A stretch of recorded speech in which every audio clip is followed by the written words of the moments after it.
Hello students, आपका हमारे YouTube channel पर स्वागत है। तो आज इस वीडियो में हम बीए प्रोग्राम 6th सेमेस्टर का आपका जो पॉलिटिकल साइंस मेजर का सब्जेक्ट है कंपैरेटिव पॉलिटिकल सिस्टम, इसके यूनिट 2 इस वीडियो में हम करने वाले हैं। तो यूनिट 2 में आपको पढ़ना है यूनाइटेड स्टेट ऑफ अमेरिका के बारे में कि अमेरिका में कैसी राजनीतिक परंपराएं हैं, संवैधानिक विकास वहाँ पर कैसे हुआ, ठीक है, वहाँ का राज्य, वहाँ की अर्थव्यवस्था कैसी है, पार्टी एंड पार्टी सिस्टम मतलब कि दलीय व्यवस्था वहाँ पर कैसी है, ठीक है, चुनाव कैसे होते हैं तथा एकात्मक या संघात्मक व्यवस्था वहाँ पर कैसी है, ठीक है। तो आइए स्टार्ट करते हैं। बिफोर स्टार्टिंग, अगर आपने अब तक हमारे चैनल को सब्सक्राइब नहीं किया है तो कर लीजिए ताकि आने वाली हर वीडियो की अपडेट आपको टाइम से मिलती रहे। तो आइए स्टार्ट करते हैं। तो अगर हम अमेरिका की बात करें, यूनाइटेड स्टेट ऑफ अमेरिका की बात करें, संयुक्त राज्य अमेरिका की बात करें, तो वहाँ पर हमको संघीय व्यवस्था देखने को मिलती है। गणराज्य वहाँ पर मौजूद हैं, ठीक है। गणराज्य मतलब कि लोगों का राज्य है, जिसमें जो लोग हैं वो चुनाव के द्वारा थ्रू इलेक्शन अपने प्रतिनिधि को नियुक्त करते हैं, अपने प्रतिनिधियों को चुनते हैं, ठीक है, तथा जनता के जो प्रतिनिधि है वो शासन करते हैं। तो ऐसी जो व्यवस्था है उसको गणराज्य कहा जाता है या फिर लोकतंत्र कहा जाता है। एंड वहाँ पर संघीय व्यवस्था है। संघीय व्यवस्था में क्या होता है, राज्य व केंद्र सरकार के बीच में शक्तियों का बंटवारा किया जाता है इक्वली, ठीक है। इसके अलावा जो संघीय व्यवस्था है इसमें हमको संप्रभुता भी देखने को मिलती है। राज्य की अलग संप्रभुता होती है तथा केंद्र सरकार जो है उसकी अलग संप्रभुता होती है, ठीक है। एंड अगर हम बात करें अधिकारों की, ठीक है, तो केंद्र सरकार व राज्य सरकार दोनों के पास इक्वल राइट्स, समान अधिकार मौजूद होते हैं संघीय व्यवस्था में, ठीक है। एंड अगर हम संविधान की बात करें तो अमेरिका में जो संविधान है ये दुनिया का सबसे पुराना लिखित संविधान है, ठीक है। अमेरिका का जो राजनीतिक ढांचा है यह मुख्यतः 3 शाखाओं में बटा हुआ है, ठीक है। जैसे भारत में आपको देखने को मिलता है, भारत में भी शक्तियों का बंटवारा किया गया है सरकार के 3 अंगों के बीच में, विधायिका, कार्यपालिका, न्यायपालिका। सेम हमको अमेरिका में भी सिस्टम देखने को मिलता है। यहाँ पर भी शक्तियों का बंटवारा जो है या राजनीतिक ढांचा जो है वो मुख्यतः 3 शाखाओं में बटा हुआ हमें देखने को मिलता है, ठीक है। पहला आता है विधायी शाखा, विधायी शाखा के बाद आती है कार्यकारी शाखा एंड उसके बाद आती है न्यायिक शाखा, ठीक है। तो सबसे पहले हम देख लेते हैं विधायी शाखा को।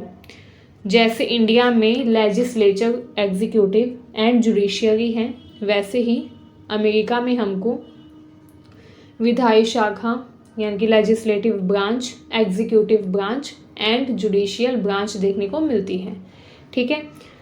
जैसे इंडिया में पार्लियामेंट है वैसे ही वहाँ पर हमको कांग्रेस देखने को मिलती है, ठीक है। इंडिया में जो लेजिस्लेचर है वो 2 पार्ट्स में डिवाइडेड है, लोकसभा एंड राज्यसभा, ठीक है, जो कि पार्लियामेंट यानी कि संसद का ही हिस्सा है, ठीक है। इंडिया में संसद को पार्लियामेंट कहा जाता है, जबकि यूएस में, अमेरिका में संसद को कांग्रेस कहा जाता है, ठीक है। अगर आप यूएस में जाएंगे तो आप वहाँ पर संसद को संसद नहीं कहेंगे बल्कि कांग्रेस कहेंगे, जबकि इंडिया में कांग्रेस पार्टी का नाम है लेकिन वहाँ पर कांग्रेस संसद को कहा जाता है। क्योंकि कांग्रेस का अगर आप लिटरल मीनिंग देखें तो कांग्रेस का मतलब एक तरीके से सभा होता है, ठीक है। एंड अमेरिका में भी क्योंकि संसद एक तरीके की सभा ही होती है जिसमें अलग अलग लोग शामिल होते हैं, कानून बनाते हैं, कानून की समीक्षा करते हैं, कानून के बारे में, सरकारी नीतियों के बारे में चर्चा करते हैं, डिस्कशन करते हैं। तो क्योंकि वो भी एक तरीके की सभा ही होती है, जो संसद है वो भी एक तरीके की सभा ही होती है। एंड क्योंकि संसद भी एक सभा ही है तो इसलिए वो संसद को कांग्रेस कहकर बुलाते हैं, ठीक है, कांग्रेस कहकर वो पुकारते हैं संसद को। अब वहाँ पर जैसे इंडिया में जो संसद है, पार्लियामेंट है, उसके 2 पार्ट है, लोकसभा, राज्यसभा। सेम वहाँ पर हमको देखने को मिलता है कांग्रेस के 2 भाग हैं, ठीक है, लेकिन वहाँ पर नाम अलग है। पहला जो भाग है उसको सीनेट कहा जाता है तथा दूसरा जो भाग है उसको प्रतिनिधि सभा कहा जाता है। Senate and house of representative, ठीक है। सीनेट की बात करें तो इसमें प्रत्येक राज्य से 2 सदस्य चुने जाते हैं, ठीक है। यूएस में, यूनाइटेड स्टेट ऑफ अमेरिका में जितने भी राज्य हैं उन सभी राज्यों से 2 रिप्रेजेंटेटिव्स चूज किए जाते हैं जो कि सीनेट का हिस्सा बनते हैं, ठीक है। कुल सदस्य की बात करें तो सीनेट में कुल 100 सदस्य मौजूद होते हैं, ठीक है। इसके अलावा दूसरा जो भाग है कांग्रेस का वो होता है प्रतिनिधि सभा। प्रतिनिधि सभा यानी कि हाउस ऑफ रिप्रेजेंटेटिव, इसमें सदस्यों की संख्या राज्य की जनसंख्या पर निर्भर करती है। अगर किसी राज्य में ज़्यादा लोग हैं तो वहाँ पर ज़्यादा प्रतिनिधि वहाँ से चुनकर आएंगे। अगर किसी राज्य में कम जनसंख्या है तो वहाँ से कम प्रतिनिधि चुनकर आएंगे, ठीक है। तो ये वहाँ पर देखने को मिलता है प्रतिनिधि सभा में, ठीक है। प्रतिनिधि सभा जो है वहाँ पर भी, प्रतिनिधि सभा में भी जो प्रतिनिधि होते हैं वो हर राज्य से, हर स्टेट से चूज होकर आते हैं, ठीक है। हर स्टेट से अपॉइंट होकर वहाँ पर प्रतिनिधि आते हैं हाउस ऑफ रिप्रेजेंटेटिव में। लेकिन किस राज्य से कितने प्रतिनिधि नियुक्त होकर आएंगे ये डिपेंड करता है उस राज्य की जनसंख्या के ऊपर। जितनी ज़्यादा जनसंख्या उतने ज़्यादा प्रतिनिधि वहाँ से नियुक्त होकर आते हैं, ठीक है। इसमें कुल सदस्यों की जो संख्या है वो मुख्यतः 435 मानी जाती है, ठीक है। 435 सदस्य होते हैं तथा सदस्यों की संख्या राज्य की जनसंख्या पर निर्भर करती है। जिस राज्य में जितनी जनसंख्या उतने ज़्यादा वहाँ से प्रतिनिधि नियुक्त होकर आएंगे प्रतिनिधि सभा में हिस्सा लेने के लिए, ठीक है, या उसका भाग बनने के लिए। अब प्रतिनिधि सभा जो है ये कांग्रेस का एक बहुत ही मुख्य भाग है, जैसे इंडिया में लोकसभा है, पार्लियामेंट का हिस्सा, ठीक है। जो इंडिया में लोकसभा की वैल्यू है, जो इंडिया में लोकसभा की पावर्स है, शक्तियाँ हैं, वो यूएस में प्रतिनिधि सभा यानी कि हाउस ऑफ रिप्रेजेंटेटिव की शक्तियाँ हैं, ठीक है। तो आप एक तरीके से ये मान सकते हैं कि यूएस में संसद को कांग्रेस कहा जाता है। कांग्रेस के 2 भाग वहाँ पर भी है, उच्च सदन तथा निचला सदन। उच्च सदन वहाँ पर सीनेट को कहा जाता है, ठीक है। एंड वहाँ पर जो लोअर हाउस है, निचला सदन जो है वो हाउस ऑफ रिप्रेजेंटेटिव यानी कि प्रतिनिधि सभा को कहा जाता है। जैसे इंडिया में लोकसभा है, जो शक्तियाँ लोकसभा के पास है वो शक्तियाँ वहाँ पर हाउस ऑफ रिप्रेजेंटेटिव के पास मौजूद हैं, ठीक है। प्रतिनिधि सभा जो है एक कानून बनाती है, बजट पास करती है, युद्ध की घोषणा करने का अधिकार रखती है। जैसे इंडिया में बजट पास करने का सारा अधिकार किसके पास होता है? लोकसभा के पास। सबसे पहला जो अधिकार है बजट पास करने का वो लोकसभा के पास होता है, ठीक है। इसके अलावा कोई भी मॉनेटरी डिसीजन लेने हो, फाइनेंशियल लॉज बनाने हो, उसमें भी सबसे पहले लोकसभा की ही परमिशन ली जाती है, चाहे वो राज्यसभा क्यों ना प्रस्ताव रख रही हो, ठीक है। लेकिन जब तक लोकसभा उस पर सहमत नहीं होती तब तक वो प्रस्ताव पास नहीं होता, पारित नहीं होता, कानून नहीं बनता। इसी तरीके से यूएस में भी प्रतिनिधि सभा की हमको वैल्यू, महत्व देखने को मिलता है। जब तक प्रतिनिधि सभा जो है ये सहमत नहीं होती किसी भी फाइनेंशियल लॉ को बनाने के लिए, तब तक वो फाइनेंशियल लॉ, वो आर्थिक कानून लागू नहीं होता, ठीक है। इसके अलावा बजट पास करने का अधिकार भी वहाँ पर प्रतिनिधि सभा के पास ही होता है, जैसे इंडिया में लोकसभा के पास है बजट पेश करने का अधिकार, ठीक है। नेक्स्ट आती है कार्यकारी शाखा, एग्जीक्यूटिव ब्रांच। इस शाखा का नेतृत्व जो है ये राष्ट्रपति करते हैं, ठीक है। जैसे इंडिया में जो एग्जीक्यूटिव है उसका जो नेतृत्व है वो प्रधानमंत्री करता है, वैसे ही यूएस में राष्ट्रपति के द्वारा एग्जीक्यूटिव का नेतृत्व किया जाता है। इंडिया में जो अधिकार, जो शक्तियाँ प्रधानमंत्री के पास होती है वो शक्तियाँ, वो अधिकार, वो वैल्यू यूएस में राष्ट्रपति के पास यानी कि प्रेसिडेंट के पास होती हैं, ठीक है। राष्ट्रपति को देश का प्रमुख व सशस्त्र बलों का सर्वोच्च कमांडर माना जाता है। राष्ट्रपति के पास ही सारी शक्तियाँ होती है, सारी शक्तियों का उपयोग राष्ट्रपति के द्वारा ही किया जाता है। राष्ट्रपति के साथ उपराष्ट्रपति तथा कैबिनेट के सदस्य भी होते हैं। राष्ट्रपति कानून लागू करने, विदेश नीति तय करने व संघीय एजेंसियों का प्रबंधन करने का काम भी करते हैं, ठीक है। नेक्स्ट आती है न्यायिक शाखा यानी कि जुडिशियल ब्रांच। इस शाखा का नेतृत्व सुप्रीम कोर्ट के द्वारा किया जाता है, ठीक है। जैसे इंडिया में सुप्रीम कोर्ट है वैसे ही यूएसए में भी सुप्रीम कोर्ट है एंड सुप्रीम कोर्ट जो है यही सर्वोच्च है वहाँ पर, ठीक है। जैसे इंडिया में सुप्रीम कोर्ट सबसे ऊपर है, सारे जो न्यायालय हैं उन सभी न्यायालयों में सबसे ऊपर सुप्रीम कोर्ट है, वैसे ही यूएसए में भी हमें देखने को मिलता है, ठीक है। सुप्रीम कोर्ट के 9 जज वहाँ पर होते हैं जिनको राष्ट्रपति के द्वारा नियुक्त किया जाता है तथा उनकी नियुक्ति आजीवन होती है जब तक उनकी मृत्यु ना हो जाए। ये शाखा संविधान की व्याख्या करती है। जो न्यायिक शाखा है, जुडिशियल ब्रांच है, ये क्या करती है, संविधान की व्याख्या करती है तथा तय करती है कि कोई कानून संवैधानिक है या नहीं। अगर कोई कानून संवैधानिक नहीं है, अगर कोई कानून संविधान के विपरीत है, ठीक है, संविधान में लिखी बातों के विरोधाभास में अगर कोई कानून बनाया गया है तो उस कानून को रद्द करने का अधिकार सुप्रीम कोर्ट वहाँ पर रखता है, ठीक है। ये जो न्यायिक शाखा है वो क्या करती है, संविधान की व्याख्या करती है, संविधान में लिखित नियमों की व्याख्या करती है तथा जब भी कोई कानून बनता है उस कानून की संवैधानिकता की जांच करती है कि वो कानून संविधान के विपरीत तो ना हो, संविधान के अगेंस्ट ना हो, ठीक है। इसके अलावा उस कानून की समीक्षा करने का अधिकार भी इसके पास, न्यायिक शाखा के पास होता है, ठीक है। अमेरिका में संघीय सरकार तथा राज्य सरकार दोनों मौजूद होती है, दोनों के अलग अलग अधिकार देखने को मिलते हैं, ठीक है। संघीय सरकार राष्ट्रीय मुद्दों जैसे रक्षा, विदेश नीति, मुद्रा, इन सब पर ध्यान देती है, जबकि राज्य सरकार शिक्षा, पुलिस व स्थानीय मामलों का प्रबंधन वहाँ पर करती है, ठीक है। राजनीतिक दल की बात करें तो अमेरिका में 2 प्रमुख दल हैं, ठीक है। अमेरिका में 2 प्रमुख दल मौजूद हैं, democratic party and Republican party, ठीक है। तो ये 2 फेमस वहाँ पर डोमिनेटेड पार्टीज मौजूद हैं, ठीक है।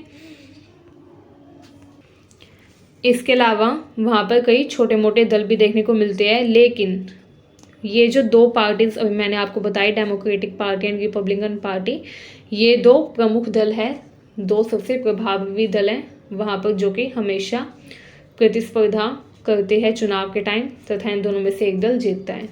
तो 2 पॉपुलर डोमिनेटेड जो पार्टीज है वहाँ पर वो यही दोनों हैं, ठीक है।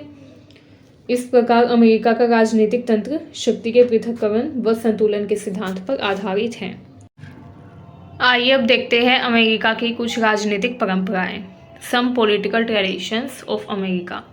तो अमेरिका में कौन कौन सी प्रमुख राजनीतिक परंपराएं हैं तथा वहाँ पर संवैधानिक विकास कैसे हुआ, तो आइए जानते हैं। सबसे पहले राजनीतिक परंपराएं, पॉलिटिकल ट्रेडिशंस देखते हैं। तो अमेरिका की जो राजनीतिक परंपराएं हैं ये कुछ मुख्य विचारों पर आधारित हैं। आइए देखते हैं कौन कौन से वो मुख्य विचार है जो कि अमेरिका की राजनीतिक परंपराओं के बारे में हमको विस्तार से बताते हैं, ठीक है। सबसे पहले आता है लोकतंत्र।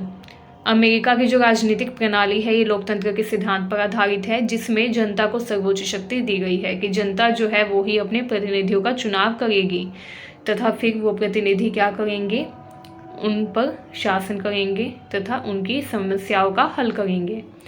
तो इस तरीके से वहाँ पर लोकतंत्र देखने को मिलता है। संघवाद भी वहाँ पर मौजूद है, जिसमें क्या किया जाता है, शक्तियों का वितरण बंटवारा किया जाता है केंद्र व राज्य सरकारों के बीच में, ठीक है।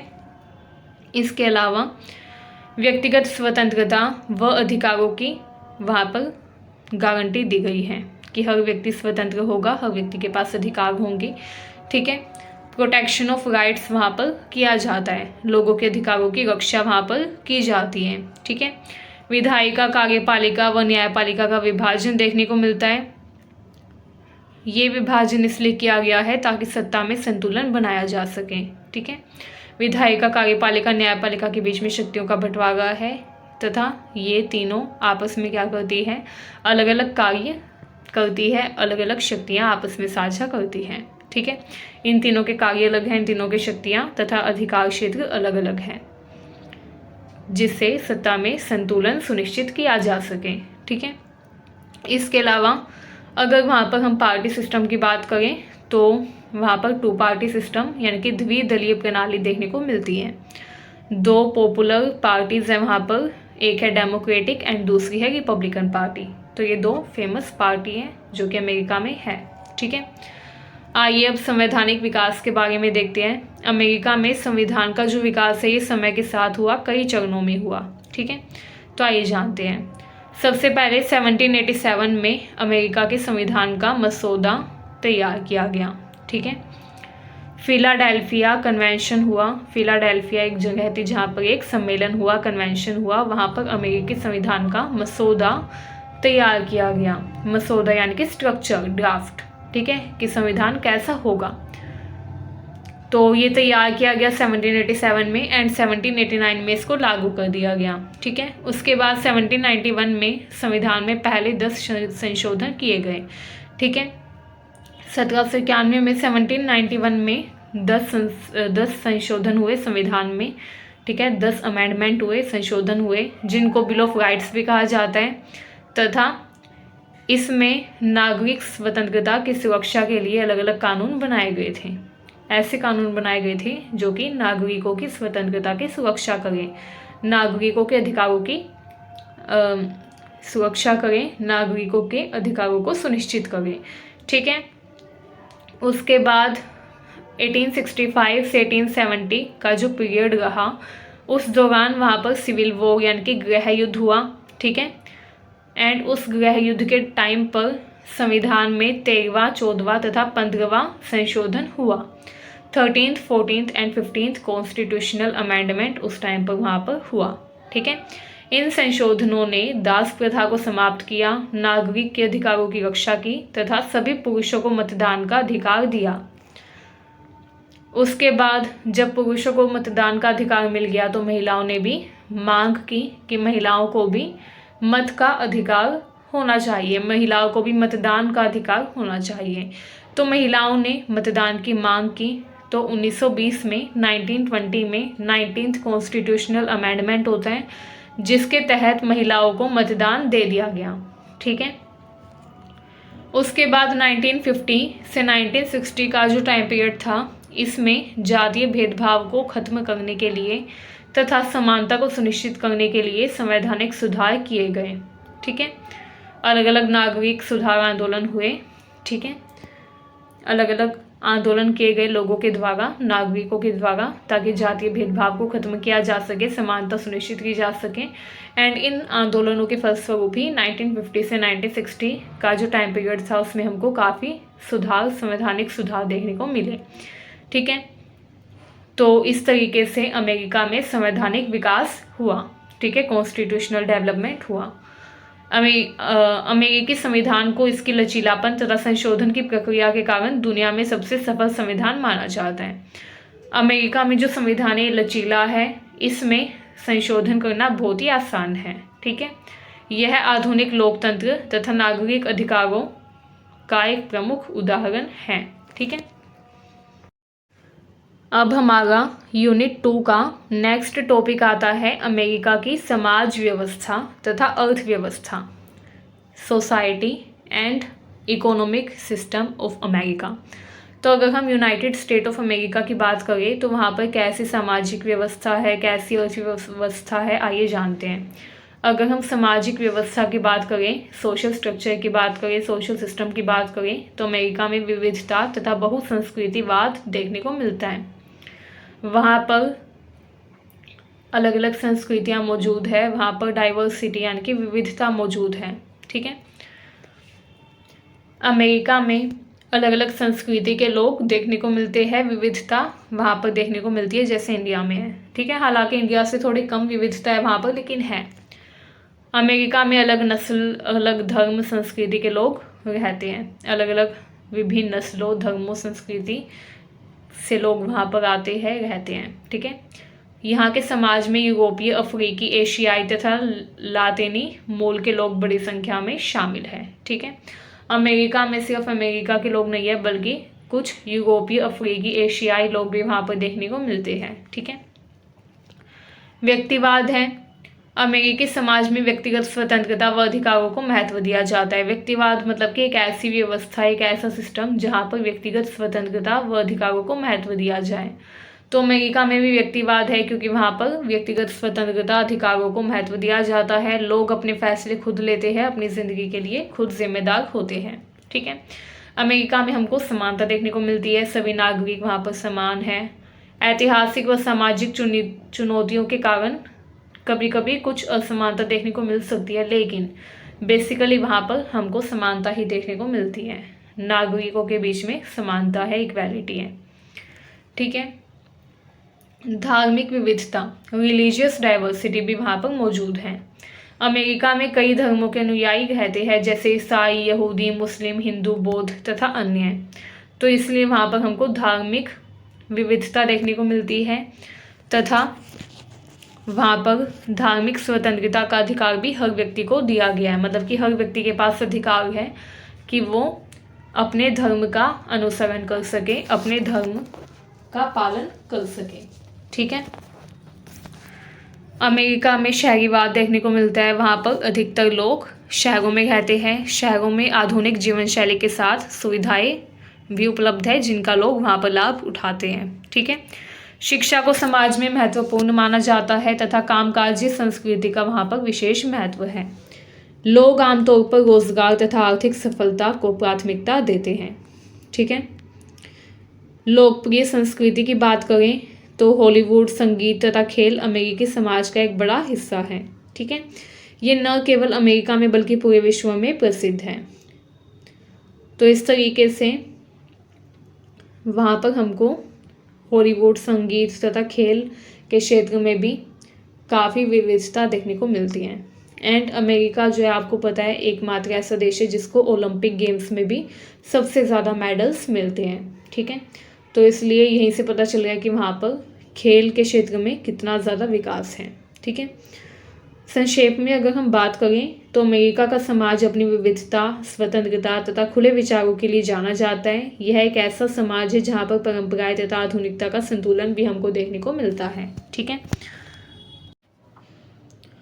आइए अब हम यूनिट 2 का हमारा नेक्स्ट टॉपिक देखते हैं, जिसमें हमको जानना है यूनाइटेड स्टेट ऑफ अमेरिका की इकोनॉमी के बारे में। अर्थव्यवस्था कहाँ की? संयुक्त राज्य अमेरिका की। तो अगर हम संयुक्त राज्य अमेरिका की अर्थव्यवस्था की बात करें तो जैसे कि आपको पता है, यूएसए एक डेवलप्ड कंट्री है। ठीक है। अमेरिका एक विकसित देश है एंड यहाँ की जो अर्थव्यवस्था है ये सबसे बड़ी तथा सबसे विकसित अर्थव्यवस्थाओं में से एक है।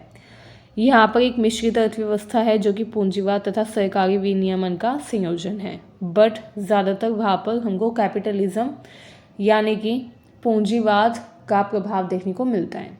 ठीक है। बेसिकली अमेरिका में पूंजीवाद तथा पूंजीवाद के जो प्रभाव है वो देखने को मिलते हैं। ठीक है। कैपिटलिज्म यानी कि पूंजीवाद वहाँ पर काफ़ी ज़्यादा प्रचलित है एंड प्रभाव में है। ठीक है। तो आप संयुक्त राज्य अमेरिका को एक पूंजीवाद पर आधारित अर्थव्यवस्था भी मान सकते हैं, लेकिन वहाँ पर कुछ सरकारी विनियमन का संयोजन भी देखने को मिलता है। ठीक है। कहीं ना कहीं कुछ हिस्सों में, कुछ क्षेत्रों में हमको सरकारी विनियमन भी देखने को मिलता है। ठीक है। तो इसलिए कई लोग इसको मिश्रित अर्थव्यवस्था का उदाहरण भी मानकर चलते हैं। ठीक है। आइए कुछ मुख्य पहलू देख लेते हैं यूएसए की अर्थव्यवस्था के। पहला है सकल घरेलू उत्पाद यानी कि जीडीपी, ग्रोस डोमेस्टिक प्रोडक्ट। ठीक है। अमेरिका की जो जीडीपी है ये दुनिया में सबसे अधिक है। इसका मुख्य योगदान सेवाओं, विनिर्माण तथा प्रौद्योगिकी से होता है। ठीक है। यहाँ पर कृषि उत्पादन भी किया जाता है। गेहूँ, मक्का, सोयाबीन जैसे उत्पादों का ये निर्यातक है। ठीक है। मतलब कि गेहूँ, मक्का, सोयाबीन निर्यात करता है। औद्योगिक क्षेत्र भी यहाँ पर काफ़ी ज़्यादा विकसित है, जिसमें ऑटोमोबाइल, एरोस्पेस तथा इलेक्ट्रॉनिक्स जैसे उद्योग शामिल हैं। ठीक है। सेवा क्षेत्र की बात करें तो अमेरिका की अर्थव्यवस्था का सबसे बड़ा हिस्सा जो है वो सेवा क्षेत्र यानी कि सर्विस सेक्टर का है। ठीक है। इसमें वित्त, स्वास्थ्य सेवा, स्वास्थ्य देखभाल, शिक्षा तथा प्रौद्योगिकी क्षेत्र शामिल है। सिलिकॉन वैली जैसे क्षेत्रों ने प्रौद्योगिकी के क्षेत्र में दुनिया भर में नेतृत्व किया है। ठीक है। तो यहाँ पर हमको जो टर्शियरी सेक्टर या सर्विस सेक्टर है वो भी काफ़ी डेवलप्ड देखने को मिलता है। ठीक है। अमेरिका अंतर्राष्ट्रीय व्यापार में भी काफ़ी आगे रहता है। ये पेट्रोलियम, कंप्यूटर, विमान, औषधि इन सब का निर्यात करता है। ठीक है। एक्सपोर्ट करता है। अमेरिका के जो डॉलर है ये वहाँ की करेंसी है। ठीक है। डॉलर करेंसी है वहाँ की एंड अंतर्राष्ट्रीय व्यापार में ये मुख्य मुद्रा है। ठीक है। अमेरिका की वित्तीय प्रणाली में वॉल स्ट्रीट का विशेष महत्व देखने को मिलता है। इंफ्रास्ट्रक्चर की बात करें, जिसको मूलभूत ढांचा भी कहा जाता है, तो अमेरिका में मजबूत बुनियादी ढांचा इंफ्रास्ट्रक्चर है, ठीक है, काफ़ी स्ट्रॉन्ग इंफ्रास्ट्रक्चर है वहाँ का। नवाचार यानी कि वहाँ पर हमको काफ़ी टेक्नोलॉजी देखने को मिलती है, ठीक है, जिससे वैश्विक स्तर पर अमेरिका और भी ज़्यादा प्रतिस्पर्धी बनता है, ठीक है। चुनौतियों की बात करें तो बढ़ती आय असमानता, उच्च सरकारी ऋण, जलवायु परिवर्तन के आर्थिक प्रभाव वहाँ पर सबसे बड़ी चुनौती है, ठीक है। संक्षेप में अमेरिका की अर्थव्यवस्था विविधता, तकनीकी उन्नति तथा वैश्विक व्यापार पर आधारित है, जो कि दुनिया में इसको महत्वपूर्ण आर्थिक शक्ति बनाती है, ठीक है। तो ये हमने कुछ बेसिक फीचर्स जाने अमेरिका की इकोनॉमी के, ठीक है, अर्थव्यवस्था के। सबसे पहला फीचर तो यही है कि वहाँ की जो अर्थव्यवस्था है वो मिश्रित है, यानी कि वहाँ पर मिक्स्ड इकोनॉमी है, जो कि पूंजीवाद तथा सरकारी विनियमन का संयोजन है। उसके बाद वहाँ की जीडीपी हाई है, ठीक है। कृषि तथा उद्योग के क्षेत्र में अमेरिका आगे है। सेवा क्षेत्र में भी अमेरिका सारे देशों से आगे रहता है, ठीक है। व्यापार तथा निर्यात में भी उसकी मुख्य भूमिका है। अमेरिका की जो मुद्रा है डॉलर, वो अंतर्राष्ट्रीय स्तर पर काफ़ी ज़्यादा महत्वपूर्ण मानी जाती है, ठीक है। वहाँ का इंफ्रास्ट्रक्चर काफ़ी अच्छा है, ठीक है। तो ये कुछ बेसिक फीचर्स थे अमेरिका की अर्थव्यवस्था के, ठीक है। आइए अब हम नेक्स्ट टॉपिक देखते हैं अपना नेक्स्ट टॉपिक देखते हैं, जिसमें हम जानेंगे नेचर ऑफ स्टेट, ठीक है, राज्य की प्रकृति। Nature of state of America, यानी कि अमेरिका के राज्य की प्रकृति कैसी है, वहाँ पर जो विशेषताएं हैं, कौन सी ऐसी मुख्य विशेषताएं हैं अमेरिका के राज्य की जो इसको प्रमुख बनाती है सबसे। तो अमेरिका का जो राज्य है ये संघीय ढांचे का हिस्सा है, ठीक है। वहाँ पर फेडरल सिस्टम है। संयुक्त राज्य अमेरिका में कुल 50 राज्य है तथा उनका स्वरूप जो है वो अलग अलग है। आइए देखते हैं। पहला है संघीय ढांचा। अमेरिका जो है ये संघीय प्रणाली पर आधारित है, जिसमें केंद्र तथा राज्य सरकारों के बीच में क्या किया गया है, शक्तियों का बंटवारा किया गया है। केंद्र सरकार के पास अलग शक्तियां हैं, राज्य सरकार के पास अलग शक्तियां हैं, ठीक है। संविधान के तहत कुछ अधिकार संघ सरकार को दिए गए हैं, मतलब केंद्र सरकार को दिए गए हैं, जबकि बाकी अधिकार राज्यों के पास सुरक्षित है, ठीक है। तो इसमें क्या किया गया है, शक्तियों का बंटवारा किया गया है सेंटर एंड स्टेट लेवल पर। नेक्स्ट आता है संवैधानिक स्वायत्तता। प्रत्येक राज्य का अपना संविधान होता है तथा उसकी शासन प्रणाली व नियमों को तय करता है, ठीक है। अमेरिका में जैसे हमारी कंट्री में क्या है, पूरे इंडिया का एक ही कॉन्स्टिट्यूशन है, एक ही संविधान है, लेकिन अमेरिका में क्या है, अमेरिका में प्रत्येक राज्य का अपना संविधान है, ठीक है। जैसे अमेरिका में 50 राज्य है तो 50 के 50 राज्यों का अपना खुद का संविधान कॉन्स्टिट्यूशन होगा तथा हर राज्य के अपने अलग नियम कानून होंगे, ठीक है। अमेरिका में यही देखने को मिलता है, हर राज्य का अपना संविधान, हर राज्य के अपने नियम, हर राज्य के अपने कानून, ठीक है। राज्य सरकारें स्थानीय ज़रूरतों तथा नागरिकों के मुद्दों को हल करती है। इसके अलावा राज्यों को कई क्षेत्रों में स्वतंत्रता प्राप्त है, जैसे शिक्षा, स्वास्थ्य, पुलिस व्यवस्था, स्थानीय प्रशासन, ठीक है। कई क्षेत्र है जहाँ पर राज्य को स्वतंत्रता दी गई है। हालांकि राष्ट्रीय सुरक्षा, विदेश नीति, अंतर्राज्यीय व्यापार, ये जो मुद्दे हैं ये केंद्र सरकार के अधीन ही आते हैं, क्योंकि इन पर मेनली जो भी फैसला लिया जाता है वो केंद्र सरकार के द्वारा ही लिया जाता है, जो कि हर राज्य पर लागू होता है, ठीक है।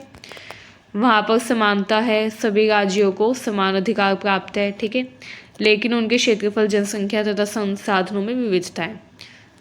हर राज्य में, अमेरिका में जितने भी राज्य हैं, हर राज्य में कुछ अलग संसाधन है, हर राज्य का क्षेत्रफल अलग है, हर राज्य की जो जनसंख्या है वो अलग है। तो ये थोड़ी डाइवर्सिटी वहाँ पर हमको देखने को मिलती है राज्यों के बीच में, ठीक है। ये जो विविधता है ये अमेरिका के लोकतंत्र को और भी ज़्यादा मजबूत बनाती है, ठीक है।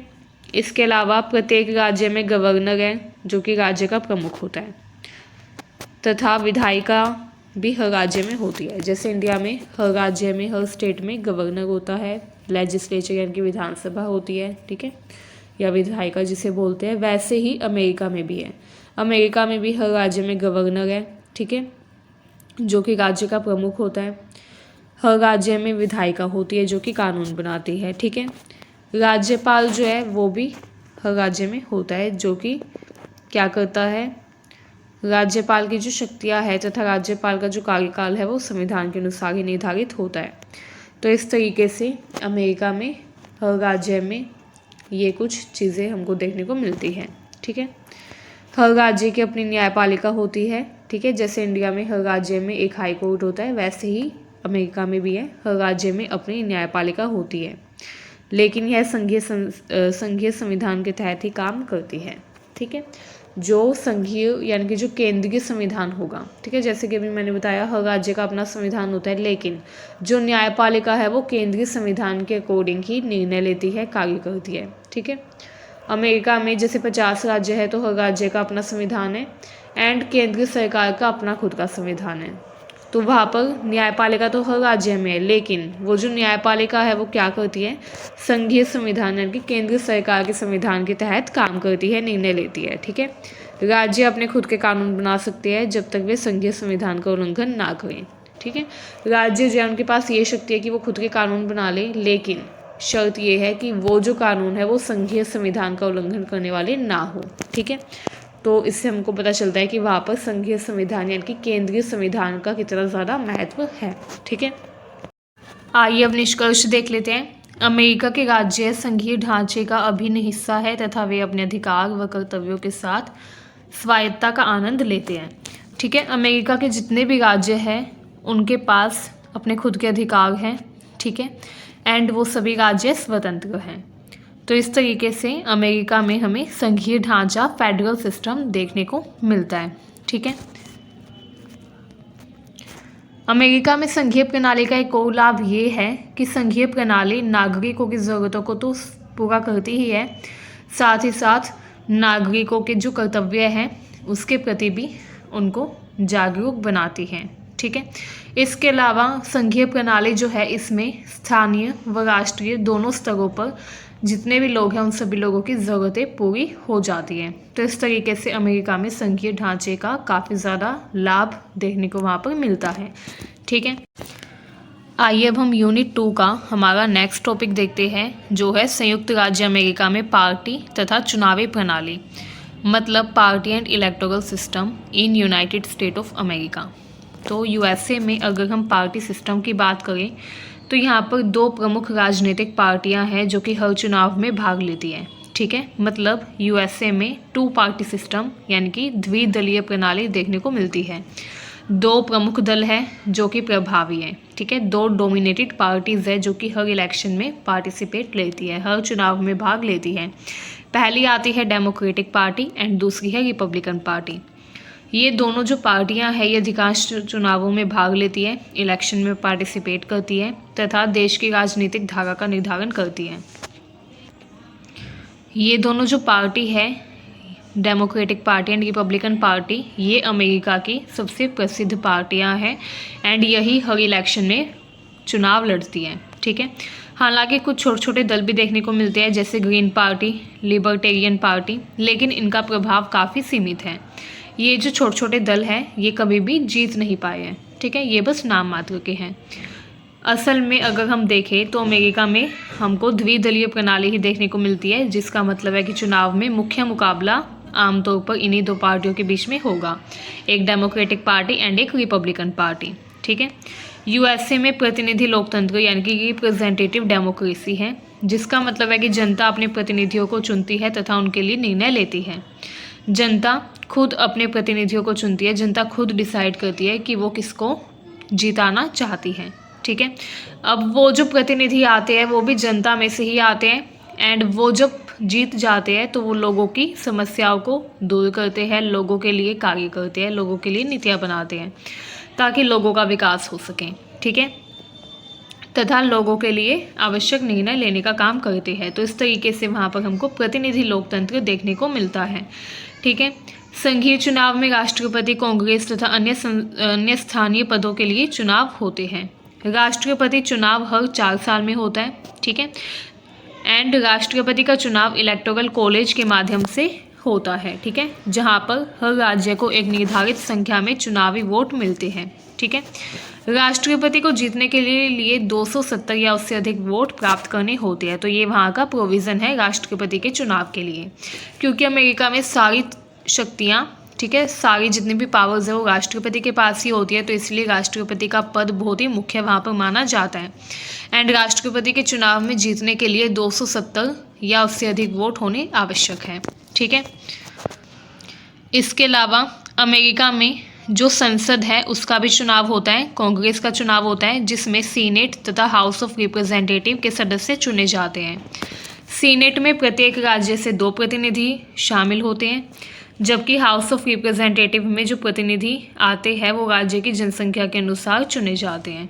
जिस राज्य में जितनी ज़्यादा जनसंख्या है वहाँ से उतने ही प्रतिनिधि नियुक्त होकर आएंगे हाउस ऑफ रिप्रेजेंटेटिव में सदस्य बनने के लिए। ठीक है। यूएसए में चुनाव वोटिंग सिस्टम के तहत होता है। ठीक है, वहाँ पर वोटिंग होती है एंड वोटिंग सिस्टम के ज़रिए ही चुनाव करवाए जाते हैं, जहाँ पर प्रत्येक नागरिक को अपना वोट डालने का अधिकार होता है। ठीक है, इस प्रकार अमेरिका की पार्टी तथा चुनावी प्रणाली का उद्देश्य है लोकतांत्रिक निर्णय प्रक्रिया को सुनिश्चित करना होता है। ठीक है, यूएसए में चुनाव के ज़रिए ही पार्टी को चुना जाता है। ठीक है, एंड इस तरीके से वहाँ पर लोकतांत्रिक प्रक्रिया आगे बढ़ती है। ठीक है, अब हमारा यूनिट 2 का नेक्स्ट एंड लास्ट टॉपिक आता है संयुक्त राज्य अमेरिका में संघीय प्रणाली की विशेषताएं। कौन सी ऐसी प्रमुख विशेषताएं हैं जो कि संयुक्त राज्य अमेरिका में संघीय प्रणाली को और भी ज़्यादा महत्वपूर्ण बना देती हैं? तो आइए जानते हैं। तो अभी हमने ये जाना कि संयुक्त राज्य अमेरिका में संघीय प्रणाली है। ठीक है, संघीय प्रणाली की अगर हम बात करें तो ये एक ऐसी शासन व्यवस्था होती है जिसमें सत्ता केंद्र तथा राज्य सरकारों के बीच में विभाजित होती है। जो शक्ति है उसका बंटवारा होता है संघीय सरकार तथा राज्य सरकारों के बीच में। इसमें 2 स्तर पर सरकार काम करती है, एक केंद्र सरकार, दूसरा राज्य सरकार। ठीक है, केंद्र सरकार पूरे देश का शासन करती है। इनके पास रक्षा, विदेश नीति, अंतर्राज्यीय व्यापार, मुद्रा नीति जैसी शक्तियाँ होती हैं। तथा राज्य सरकार की अगर हम बात करें तो राज्य सरकार वो सरकार होती है जो कि अलग अलग राज्यों में नियुक्त होती है तथा कार्य करती है, जो राज्य के भीतर शिक्षा, स्वास्थ्य, पुलिस व्यवस्था, परिवहन आदि मामलों को नियंत्रित करती है। ठीक है, संघीय प्रणाली के तहत दोनों सरकारों के पास अपनी अपनी शक्तियाँ होती है, दोनों सरकारों के अपने अलग अधिकार क्षेत्र होते हैं तथा दोनों के बीच कुछ शक्तियाँ साझा भी होती हैं। यदि किसी मुद्दे पर संघीय सरकार व राज्य सरकार के बीच में विवाद होता है तो संविधान में इसका समाधान भी किया जाता है। ठीक है, आइए अब हम कुछ विशेषताएं देख लेते हैं संयुक्त राज्य अमेरिका में संघीय प्रणाली की। पहला है संघ व राज्य सरकारों का विभाजन। जैसे अभी हमने जाना कि केंद्र सरकार यानी कि संघीय सरकार व राज्य सरकार के बीच में सत्ता का, शक्ति का विभाजन किया गया है। ठीक है, प्रत्येक सरकार को विशेष अधिकार दिए गए हैं। संघीय सरकार राष्ट्रीय स्तर पर काम करती है, जबकि राज्य सरकार अपने अपने राज्य के मामलों में निर्णय लेती है। ठीक है, संविधान जो है वहाँ पर सर्वोच्च है। ठीक है, अमेरिकी संविधान संघीय प्रणाली का मूल आधार है। संविधान संघ व राज्य सरकार के अधिकारों को स्पष्ट रूप से परिभाषित करता है। ठीक है, अगर कोई राज्य ऐसा कानून बनाता है जो कि संघीय संविधान के अगेंस्ट है, विरोध में है, तो ऐसे कानून को निरस्त कर दिया जाता है। हालांकि वहाँ पर हमको संविधान 2 तरीके के देखने को मिलते हैं, संघीय तथा राज्य के ऊपर बेस्ड जो संविधान है वो। ठीक है, कुछ संविधान होते हैं जो कि राज्य खुद बनाते हैं अमेरिका में, तथा एक संघीय संविधान होता है। लेकिन ज़्यादा जो वैल्यू है, ज़्यादा जो महत्व है वो संघीय संविधान का है। ठीक है, जबकि राज्य जो संविधान बना रहा है उसका जो महत्व है वो सिर्फ राज्य में होता है। ठीक है, इसके अलावा कानूनी प्रणाली जो है वो भी वहाँ पर काफ़ी अद्वितीय है। ठीक है, अमेरिका में जो न्यायपालिका है वो क्या करती है, संविधान की व्याख्या करती है तथा संघीय न्यायालय राज्य के कानूनों को संविधान के अनुरूप जांचते हैं। ठीक है, अगर राज्य कोई ऐसा कानून बनाता है जो कि संघीय संविधान के विपरीत है तो ऐसे कानून को निरस्त कर दिया जाता है। ठीक है, अमेरिका में कांग्रेस यानी कि संसद है जिसके 2 सदन हैं। ठीक है, एक है सीनेट, एक है प्रतिनिधि सभा। ठीक है, प्रतिनिधि सभा जिसको हाउस ऑफ रिप्रेजेंटेटिव भी कहा जाता है। अब इन दोनों के जो इलेक्शन है वो भी अलग अलग तरीके से होते हैं। ठीक है, सीनेट में हर राज्य से 2 सीटें आती है, हर राज्य से 2 प्रतिनिधि आते हैं। हर राज्य की 2 सीटें होती है सीनेट में, जबकि प्रतिनिधि सभा में जो सीट होती है किसी भी राज्य की वो उसकी जनसंख्या पर निर्भर करती है। ठीक है, इसके अलावा प्रत्येक राज्य को अपनी सरकार बनाने, संविधान बनाने व अन्य आंतरिक मामलों में स्वतंत्रता होती है। ठीक है, लेकिन वे संघीय संविधान के अनुसार होने चाहिए। यानी कि अमेरिका में क्योंकि संघीय प्रणाली है तो इसलिए वहाँ पर पूरी स्वायत्तता है राज्यों के पास, ठीक है। राज्यों के पास पूरी स्वतंत्रता होती है कि वो क्या कानून बनाना चाहते हैं, क्या वो नीतियाँ बनाना चाहते हैं, ठीक है, क्या आंतरिक फैसले वो लेना चाहते हैं। इसके अलावा राज्य जो है वो अपना संविधान भी बना सकते हैं, लेकिन वो संविधान जो है वो संघीय संविधान के अनुरूप होना चाहिए। ऐसा नहीं होना चाहिए कि संघीय संविधान के विपरीत हो, ठीक है। इसके अलावा संघ व राज्य सरकार के बीच में कभी कभी अधिकारों को लेकर संघर्ष हो सकते हैं, लेकिन संघीय प्रणाली में हमें सहयोग भी देखने को मिलता है, ठीक है। उदाहरण के लिए राज्य अपनी नीतियाँ बना सकते हैं तथा संघीय सरकार जो है वो अगर वो जो नीतियाँ राज्य के द्वारा बनाई गई है वो राष्ट्र के हित के विपरीत है तो संघीय सरकार उन नीतियों पर नियंत्रण रख सकती है, ठीक है। संघीय सरकार ने नागरिक अधिकारों की सुरक्षा के लिए भी कई कानून बनाए हैं, जैसे नागरिक अधिकार अधिनियम। तो ये कुछ विशेषताएं हैं अमेरिका में संघीय प्रणाली की, ठीक है। यहीं पर हमारी यूनिट 2 कंप्लीट होती है। आई होप आपको ये वीडियो अच्छी लगी। अगर आपको ये वीडियो यूज़फुल लगी हो तो चैनल को सब्सक्राइब करें, वीडियो को शेयर करें अपने दोस्तों के पास भी, ताकि उनकी भी हेल्प हो सके। Thank you for watching this video.